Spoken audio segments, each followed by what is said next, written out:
Bon, on va pas se mentir, ça a beau être l'été, quand on développe son activité, on a du mal à décrocher totalement. Je sais pas vous, mais moi c'est comme si mon cerveau fonctionnait en back-office, j'ai toujours une idée qui me trotte dans la tête. Ce que je remarque, c'est que c'est souvent l'été que je prends les plus grosses décisions pour ma boîte. Et si ça marche comme ça pour moi, je me dis que c'est la même chose pour vous. Alors pour vous filer un petit coup de main, je me suis dit que j'allais vous apporter une dose d'inspiration entre deux ploufs dans la piscine. Du coup, je vous ai créé une playlist d'épisodes personnalisés en fonction de où vous en êtes dans votre boîte.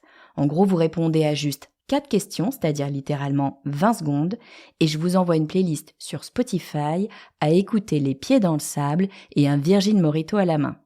Je vous laisse répondre au quiz sur lepodcastdumarketing.com/playlist et on se retrouve pour vos épisodes personnalisés. Vous écoutez le podcast du marketing, épisode 243.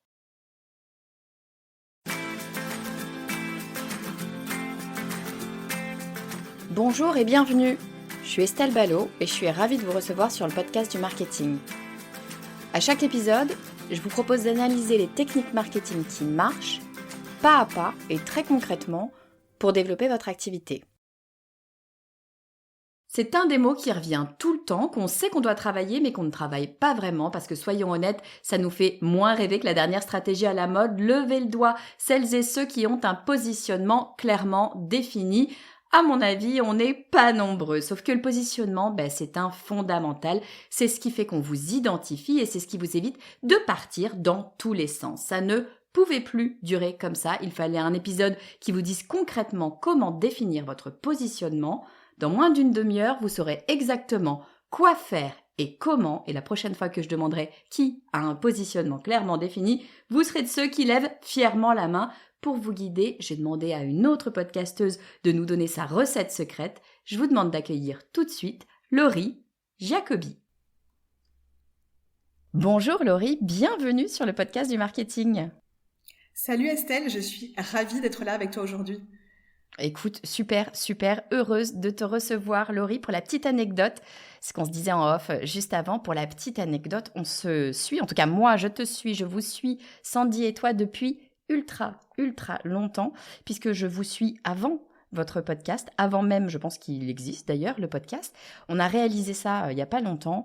Je vous suis depuis, je pense, une dizaine d'années, quelque chose comme ça, quand à l'époque je voulais faire du consulting.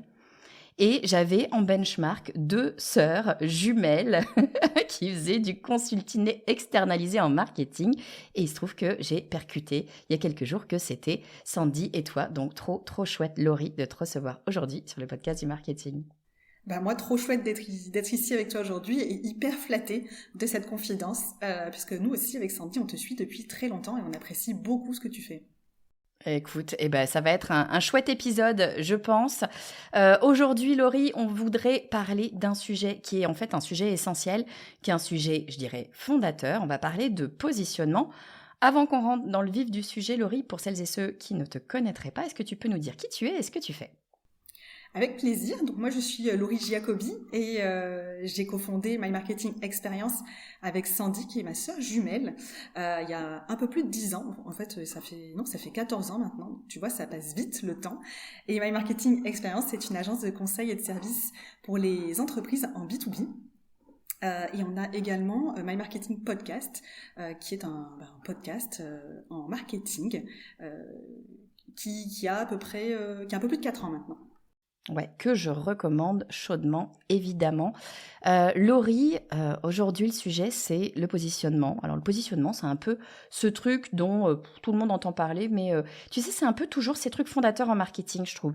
Tout le monde le sait, personne ne le fait. J'ai un peu l'impression que et c'est ça. Et tout le monde n'a pas nécessairement la même idée de la chose. Exactement, la même définition. Alors justement, peut-être commençons par ça. C'est quoi le positionnement ? À quoi ça sert le positionnement ? Alors, le positionnement, c'est, comme son nom l'indique, la position qui est occupée par une marque dans l'esprit de ses clients et qui lui permet de se différencier sur son marché.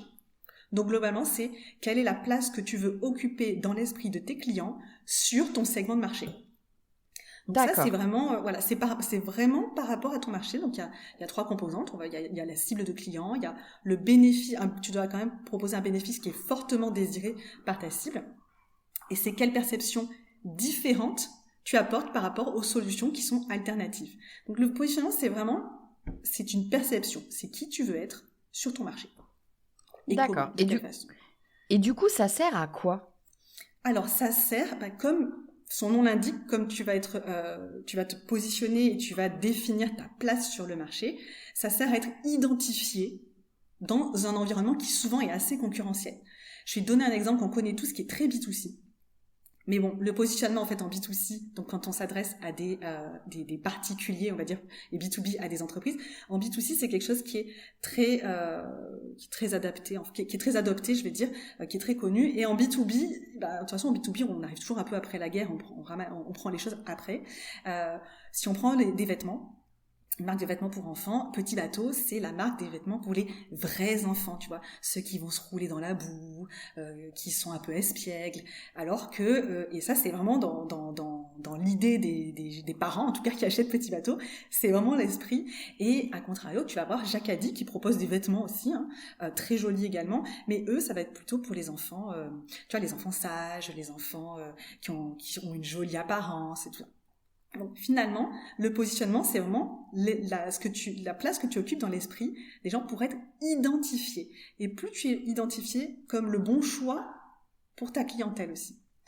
Donc ça permet de prendre des décisions plus rapidement. C'est-à-dire qui je contacte pour ce problème, je vais contacter telle entreprise parce que c'est elle la référence dans ce domaine. Du coup, tu vois, ça m'amène une question. Tu vas me dire si ça fait sens. Moi, ça me fait penser un petit peu à la proposition de valeur. C'est quoi? C'est la même chose que la proposition de valeur ou c'est différent? Comment est-ce qu'on se place là-dessus? Alors, justement, on fait souvent l'amalgame entre les deux, entre le positionnement et la proposition de valeur. En réalité, les deux sont liés, dans le sens où on a besoin de la proposition de valeur, on le verra après, pour pouvoir travailler sur son positionnement. Le positionnement va se concentrer sur la perception de ta marque par rapport aux concurrents dans l'esprit des consommateurs. Donc c'est vraiment comment tu vas être perçu sur le marché, donc c'est vers l'extérieur, ok. Alors que la proposition de valeur, elle va se concentrer sur les bénéfices et les solutions offertes aux clients. Donc il va y avoir vraiment une dimension de pourquoi tu dois acheter ce produit. Donc le positionnement, tu te positionnes par rapport à des concurrents. La proposition de valeur, c'est pourquoi c'est à destination de tes clients et c'est pourquoi tes clients doivent choisir ton produit ou ton service. Donc il y a vraiment c'est pas destiné c'est pas le même je reprends pardon. C'est pas destiné à la même idée en fait. D'un côté tu as le marché et de l'autre tu as tes clients. Ouais, en fait, c'est pas la même chose, mais ils sont intimement liés, nécessairement. Ils sont intimement liés. Un, c'est liés, vis-à-vis absolument. du concurrent, l'autre, c'est vis-à-vis de ton client. L'un est vers l'interne, l'autre vers l'externe. Ça fait. Si tu veux, je peux te donner un petit exemple. Peut-être ça peut donner une illustration. Le logiciel HubSpot, moi j'utilise HubSpot par exemple, donc c'est un logiciel qui est très connu, un logiciel qui fait CRM. Un CRM. Eux, qui vont se positionner comme la plateforme de marketing tout en un, donc avec plusieurs fonctionnalités, pour les entreprises qui cherchent à adopter l'inbound marketing. Donc, t'es un client, tu te dis je veux faire de l'inbound marketing, vu qu'ils sont positionnés comme ça, tu dis je vais prendre HubSpot, tu vois. Alors que sa proposition de valeur, quand il va s'adresser à ses clients, HubSpot, il va dire qu'il aide à attirer les visiteurs, à convertir des leads et à closer des clients avec leur plateforme complète de marketing, de vente et de service client. Donc là, on est vraiment orienté produit pour convaincre le client de venir acheter le produit, justement. Ok. Très clair. Il y en a un qui est vraiment sur le territoire, l'univers, et l'autre qui est presque plus rationnel sur prouver sur les features, qu'on appelle souvent les features Exactement. En anglais, les éléments qui vont te faire craquer, qui font que la raison d'être de pourquoi est-ce que tu vas devenir client. Super clair. Bon, mais j'ai bien compris que le positionnement, c'était important. Si demain, je me dis, écoute, moi, Laurie, tu m'as convaincue, j'ai envie de bosser sur mon positionnement, j'ai envie de le construire, ce positionnement, parce que peut-être que je me suis jamais vraiment posé la question bien clairement, en tout cas, de quel est le positionnement de ma marque. Comment est-ce que je peux faire? C'est quoi les étapes? La toute première étape, Estelle, et je pense que celle-ci, elle va vraiment te parler, il faut d'abord décider, choisir à qui on veut s'adresser. C'est-à-dire définir son cœur de cible. Quels sont leurs besoins? Donc la cible, c'est vraiment les clients, les prospects qui vont avoir le plus besoin de nos services. C'est chez les personnes chez qui on résout le problème de la meilleure façon. Donc quels sont leurs problèmes? Quels sont leurs besoins? Quels sont leurs objectifs, leurs craintes? Donc ça, je sais que c'est un sujet que toi, tu traites beaucoup. D'ailleurs, il me semble que tu as une formation sur le sujet. Donc, c'est qui sont les clients qu'on veut adresser. Parce que, in fine, c'est quand même auprès d'eux qu'on veut se positionner. C'est auprès d'eux c'est eux qu'on veut convaincre. Donc, tout part de là, de à qui on veut s'adresser. Et ça fait partie de ce qu'on appelle les fondations en marketing. Donc, le prérequis, c'est vraiment ça. J'ai envie de te dire, Laurie, c'est un peu moi, c'est ma marotte, mais c'est un peu le prérequis pour tout. C'est-à-dire que tant que vous ne connaissez pas, que vous ne vous intéressez pas à votre client, vous ne pouvez pas construire un marketing. C'est un peu la définition du marketing. On en a plein des définitions, mais en tout cas, pour moi, la définition du marketing, c'est développer des produits, des services pour des clients qui sont définis. Donc, bien évidemment, il faut commencer par savoir à qui on va vouloir s'adresser, à qui on va vouloir aider, quel problème, quelle problématique, quelle douleur on va vouloir résoudre pour pouvoir bien travailler et définir effectivement ce positionnement, ce territoire. Donc, première chose, tu me fais plaisir, merci beaucoup. On va travailler notre persona. OK. Exactement, on travaille le persona. Et une fois qu'on a travaillé on sait à qui on veut s'adresser, qu'on a travaillé notre persona, potentiellement, on a déjà des clients. Ou des prospects, donc on va aller interroger ces clients et ces prospects, d'une part si on a déjà commencé une entreprise, sur notre positionnement actuel pour savoir comment ils nous perçoivent sur le marché, et souvent avec cette étude de perception on peut avoir des surprises, peut-être qu'il y a des choses qui ne nous venaient pas à l'esprit, dont on n'était pas conscient, et dans tous les cas on va venir les interroger sur qu'est-ce qu'ils apprécient, qu'est-ce qui est important pour eux, comment ils nous perçoivent et quels sont les bénéfices qu'ils attendent. Donc ça, c'est vraiment interroger avec des techniques d'entretien, tout simplement, pour savoir comment ils nous perçoivent et qu'est-ce qui est important pour eux, pour pouvoir ensuite, dans un deuxième temps, une deuxième analyse, c'est analyser, et ça c'est si vraiment on n'a pas de client, on va commencer par analyser les concurrents et leur positionnement. C'est-à-dire que là, tu sais, toi, quel est le positionnement de tes clients si tu en as, et tes prospects, tes partenaires éventuellement. Et dans un deuxième temps, tu vas te dire, ce qui peut être la première étape d'ailleurs pour certains, quelle est dans le paysage, dans l'univers, sur le marché dans lequel j'interviens, quelle est la place des concurrents. Parce que tu vas vouloir te positionner aussi par rapport à tes concurrents. Et alors, comment tu fais, Laurie, pardon, je te coupe, mais comment tu fais pour identifier cette place des concurrents? C'est quoi? C'est de l'instinct? Tu fais des recherches, je ne sais pas, sur Internet? Comment est-ce qu'on fonctionne? Au doigt mouillé, je rigole. Tu vas te baser déjà sur des critères qui peuvent être objectifs.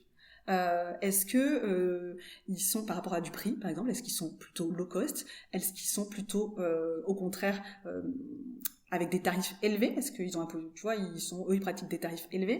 Est-ce que c'est en termes de notoriété, par exemple, ils sont très connus ou ils sont moins connus?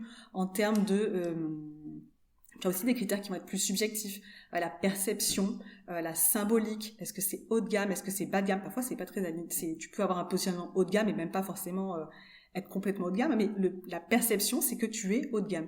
Est-ce que tu es conservateur ou disruptif? Tu vois, sur certains marchés, ça peut compter. Volvo dans les voitures versus Mercedes. Bon, exactement, Volvo versus Mercedes, Peugeot, par exemple, il y a des gens, même dans les marques de vêtements, tu peux l'avoir, tu as certaines marques de vêtements, moi je suis très claire, il y a certaines marques de vêtements, même si je me dis, tiens, ce modèle, il est pas mal, à partir du moment où je connais la marque, je m'identifie pas à la marque, donc finalement, il y a un phénomène répulsif, je me dis, non, ça, c'est pas pour moi, tu vois, c'est pas...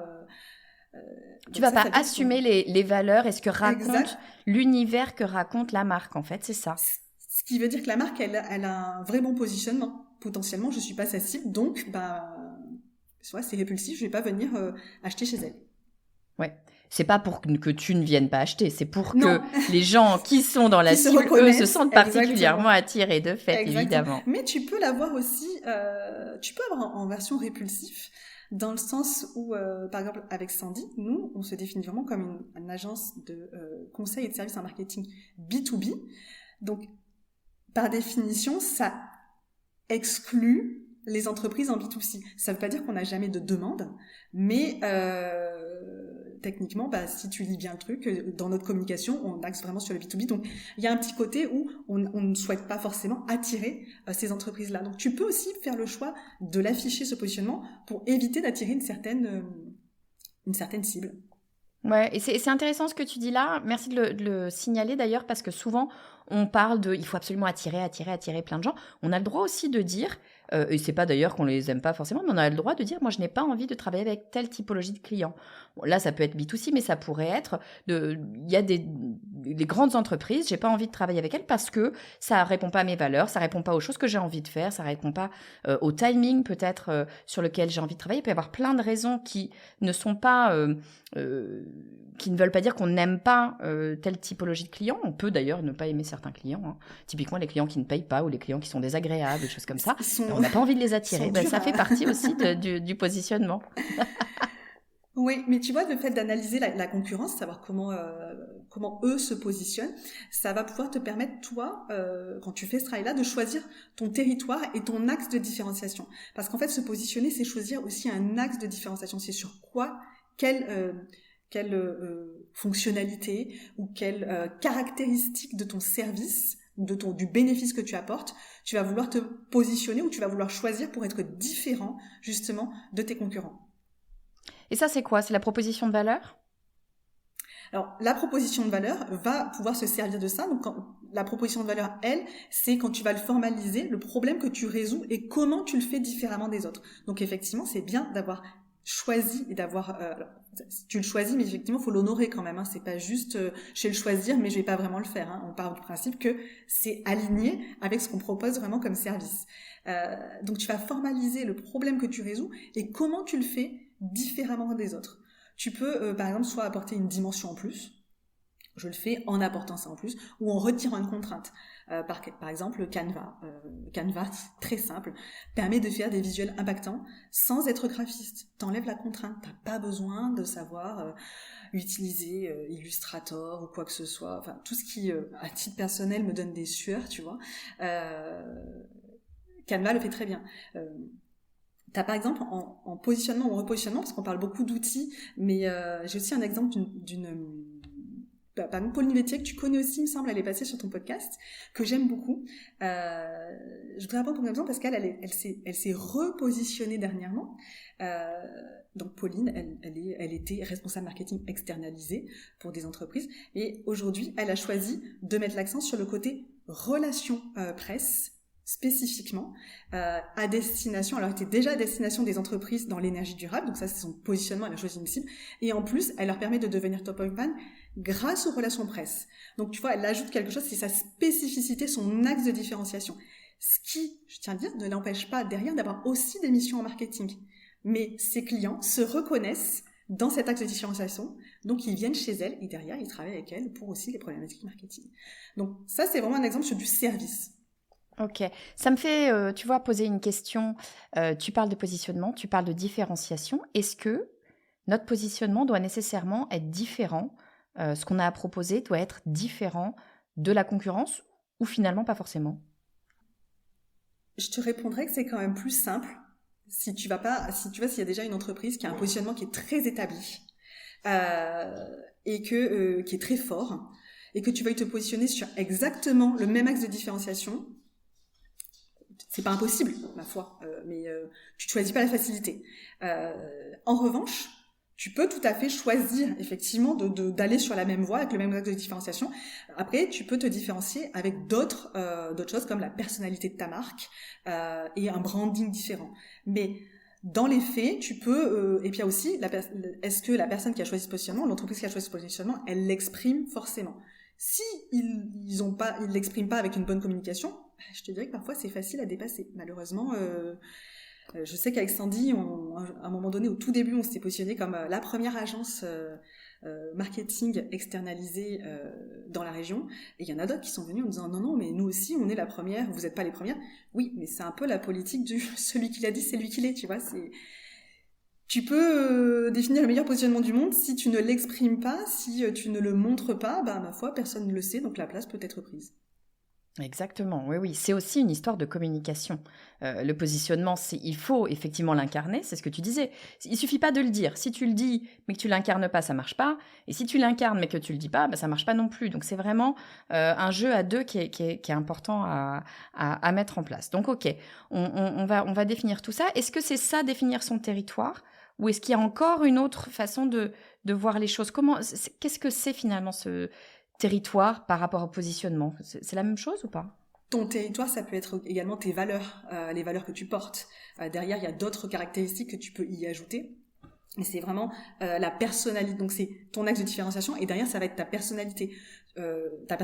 Avec tes valeurs. Donc ça, on rentre vraiment dans des choses qui sont qui méritent d'être enrichies. Et derrière, surtout, une fois que tu as mis ça en place en te disant ok, mon axe de différenciation c'est ça, mes valeurs c'est ça, ma personnalité c'est ça. Donc ça faut que ce soit lié avec qui tu es vraiment. Par contre, moi ce que je recommande c'est de le tester, c'est déjà de le définir en message. Parce qu'on le disait juste avant, si tu ne le déclines pas en message et de manière très concrète, tu vas pas pouvoir tester tes arguments, tu vas pas pouvoir tester si ça fonctionne. Moi, je sais que dernièrement, j'ai travaillé avec un client. Alors, pour en revenir à est-ce que comment on choisit son territoire. Par exemple, j'ai travaillé avec une agence de conseil en merchandising et on a défini que son axe de différenciation, c'était que eux, ils étaient comparés aux autres. Donc, on a analysé la concurrence et tout. Hein, ils étaient ce qu'on appelle data driven, c'est-à-dire que c'est pas seulement du beau, c'est très bien l'esthétique, mais derrière il y a de la data. Comme nous, on ferait de l'analyse de persona. C'est pas simplement pour se faire plaisir, c'est qui sont les clients derrière, qui achètent, qu'est-ce qu'on va faire, l'analyse et tout. C'est devenu leur axe de différenciation dans leur message, mais derrière on a rajouté une couche de personnalité, c'est que eux, et on l'a renforcé, c'est que eux, l'humain est vraiment très important, l'approche humaine est vraiment très importante dans leur démarche. Donc ça fait partie de leurs valeurs. Donc je dirais que tu combines les deux et après tu vas tester sur le marché, c'est l'étape suivante, tu déclines en message et tu vas tester. Alors, bonne question. Comment on fait pour tester ? Alors, tu peux tester déjà en interrogeant ta cible, hein, tout simplement, tes clients, tes prospects. Tu peux aussi tester tes messages avec de la pub, avec des communications sur LinkedIn, pour pouvoir tester ce positionnement et voir le feedback que tu as de la part de ton audience, des personnes qui te lisent. Donc tout simplement en allant poser la question, en voyant la réaction des gens face à ça. Et après, intéressant dans ton ce que discours tu dis. commercial, voir quels éléments font mouche le plus. Ouais, c'est intéressant ce que tu dis. En tout cas, c'est ce que j'entends, c'est qu'il y a quand même deux façons de tester. Il y a la façon, je mets en place un test, c'est-à-dire je vais dire que c'est fictif et je vais dire, voilà, mon positionnement c'est ça, comment est-ce que vous prenez la chose, qu'est-ce que vous en comprenez, etc. Où on pose des questions aux personnes, à nos clients, etc. Ça, c'est une première façon, c'est la façon, je dirais, traditionnelle du test qualitatif, quantitatif en entreprise. Et puis, il y a aussi une autre façon de tester qui finalement coûte moins cher, c'est d'essayer. Et puis d'avoir des datas derrière, de regarder un petit peu, d'avoir préparé des critères et de voir si ça fonctionne ou si ça fonctionne pas. C'est ça que tu dis ? Honnêtement, moi je dirais que c'est toujours intéressant de faire les deux. C'est pas forcément de choisir l'un ou l'autre, c'est de tester auprès de personnes qui nous connaissent, déjà pour qu'elles puissent nous dire si c'est aligné ou pas. Après, quand on veut se repositionner, on refait un réalignement avec tout ça, mais ça veut dire qu'il faut recréer des messages. Et parfois même, c'est une question qu'on nous a posée récemment, c'est si on retravaille son positionnement, est-ce qu'il faut changer son identité et faire évoluer son identité ? Pas toujours nécessairement, mais parfois oui. Par exemple, nous, chez My Marketing Experience, quand on s'appelait My Marketing Manager à la base, et quand on a retravaillé sur notre positionnement il y a quelques années, où on a choisi de se positionner uniquement sur le B2B, plus d'autres petites choses, ça nous a amené à changer de nom et d'identité.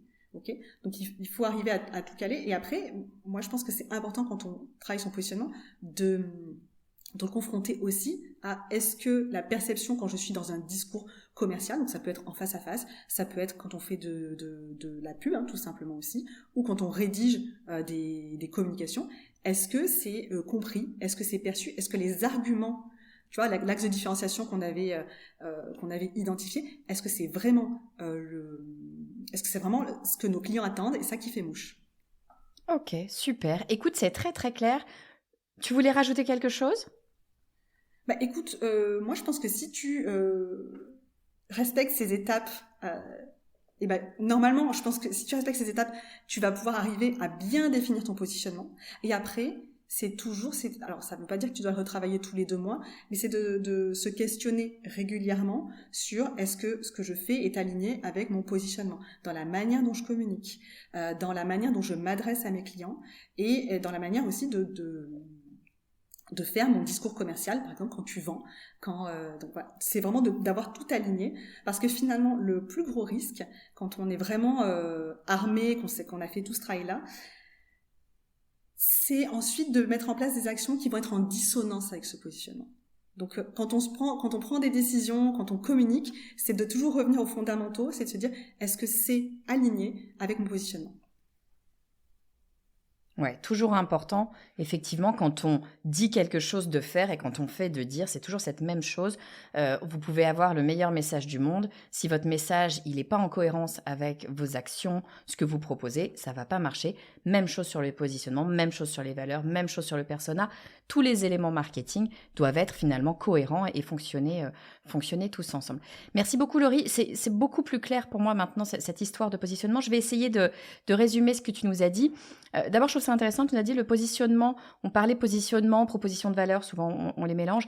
Il nous a donné un bon truc, tu nous dis le positionnement, c'est plus vers l'extérieur, là où la proposition de valeur, c'est plus vers l'intérieur. Le positionnement, c'est versus, par exemple, la concurrence, là où la proposition de valeur, c'est les assets, enfin les éléments que tu vas proposer. Donc ça nous permet aussi de pas faire l'amalgame entre les deux.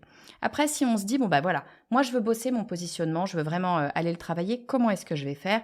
Première chose, et tu me fais plaisir, on va aller regarder sa cible, on va aller travailler son persona. Il faut connaître ses clients, sinon on va nécessairement tomber à côté. Ensuite, on va aller creuser le truc avec les clients, on va aller interroger nos clients pour comprendre la perception qu'ils ont de notre positionnement peut-être, et puis les attentes aussi qu'ils en ont.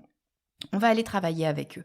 Une fois qu'on a fait ça, ou si on n'a pas de clients d'ailleurs, on peut aller analyser la concurrence. Et là, on va regarder ce que font nos concurrents et on va prendre un certain nombre de critères en fonction de nos concurrents. Ça peut être le prix. Est-ce qu'ils sont chers, pas chers? Ça peut être la notoriété. Est-ce qu'ils sont extrêmement connus ou en fait plutôt exclusifs, connus par une petite niche? Quelle est leur perception, la perception que les gens ont de ces différentes marques? Quelle est leur symbolique? Tu disais, il peut y avoir vraiment plein de choses qu'on va aller chercher. Quel est leur axe de différenciation? Dans les vêtements, par exemple, ça se voit beaucoup, mais en fait, on peut faire exactement la même chose en B2B. Exactement. Ces axes de différenciation, effectivement, ils vont être là en B2B, en B2C, grande entreprise, petite entreprise, peu importe. C'est vraiment la chose qui va être différente. Donc ça, on va pouvoir regarder la concurrence, faire une sorte de mapping finalement de la concurrence et puis décider de l'endroit, ce fameux positionnement, de l'endroit où on va vouloir se mettre. Ensuite, on va aller travailler la proposition de valeur parce qu'évidemment, les valeurs vont venir être ultra impactantes. Ce qu'on va avoir réellement à proposer va être ultra important. Et puis, on va le choisir, ce fameux positionnement avec ces fameuses valeurs. On va le formuler parce que l'erreur, à mon avis, à ne pas faire, c'est de faire toute cette réflexion et puis de laisser cette réflexion un peu voguer. Toi, tu me dis, non, il faut le formuler, il faut à un moment donné l'arrêter, le positionner et puis le tester. Le formuler, ça va nous permettre de le mettre en application, de le tester soit directement auprès de clients pour les faire réagir, soit de le tester en mettant en place ce positionnement, mais en ayant bien des critères et de la data derrière pour voir si ça fonctionne ou si on n'en est pas content et qu'il faut un petit peu pivoter, l'adapter. Et ce que tu nous disais, c'était le risque principal finalement avec ce positionnement. C'est pas tant d'avoir le mauvais positionnement, c'est d'être en dissonance entre notre positionnement et ce qu'on est ou ce qu'on fait réellement. C'est ça finalement qui est le plus important. Et de ne pas avoir le résultat que tu attends. Si par exemple toi tu veux te positionner comme une agence marketing B2B auprès de TPE et de PME pour proposer des services marketing et qu'au final tu déclines ça en message et que tu t'aperçois que la plupart des gens qui te contactent sont, je sais pas moi, des freelances en B2C ou des entreprises en B2B, tu peux te dire que le message ne fonctionne pas. Alors là, j'ai grossi un petit peu le trait, mais ça va te permettre déjà de savoir est-ce que ça répond au marché, est-ce que ça te permet d'attirer les clients que tu veux avoir. Donc, si c'est pas super le cas, important. C'est que les messages sont peut-être pas, c'est qu'il y a peut-être un petit souci et c'est pas grave, il y a des choses à ajuster, tout simplement. J'aime beaucoup cette idée. Le positionnement, il va nous permettre d'attirer les clients qu'on veut avoir. Et ça, c'est ultra, ultra important. Et puis, ça fait du bien, surtout quand on attire des clients et deux, quand c'est ceux qu'on voulait avoir. Ça, c'est parfait. Merci beaucoup. Mais oui, carrément. Merci beaucoup, Laurie, pour toutes ces infos. Laurie, si on veut creuser le sujet, si on a des questions, si on veut en savoir plus, si on veut travailler avec toi, où est-ce qu'on peut te retrouver? Dis-moi. Écoute, je suis facilement trouvable sur LinkedIn, donc Laurie Giacobi, et Il y a le profil de Sandy aussi, si jamais, c'est complémentaire. Hein. Et également My Marketing Podcast, sur lesquels on diffuse 2 épisodes par semaine. Eh bien, génial. Allez écouter My Marketing Podcast. Vous en saurez plus sur le marketing B2B.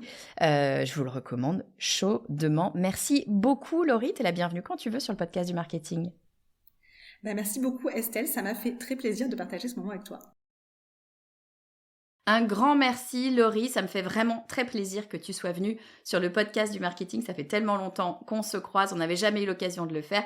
Donc vraiment un immense plaisir de t'avoir à mon micro. Tu reviens bien évidemment quand tu veux pour nous parler de stratégie marketing, comme tu sais si bien faire. Si vous avez aimé cet épisode et si vous voulez en savoir un peu plus, je vous donne rendez-vous sur la newsletter du podcast du marketing. Pour vous inscrire, lepodcastdumarketing.com/newsletter, il n'y a pas plus simple. Sur la newsletter, vous aurez des infos sur le podcast, vous aurez tous mes bons plans, vous aurez mes cadeaux bonus directement dans votre boîte mail et puis vous aurez les coulisses du podcast du marketing. Pour vous inscrire, je le redis, lepodcastdumarketing.com/newsletter ou alors vous cliquez dans les notes de cet épisode. Je vous dis à très vite.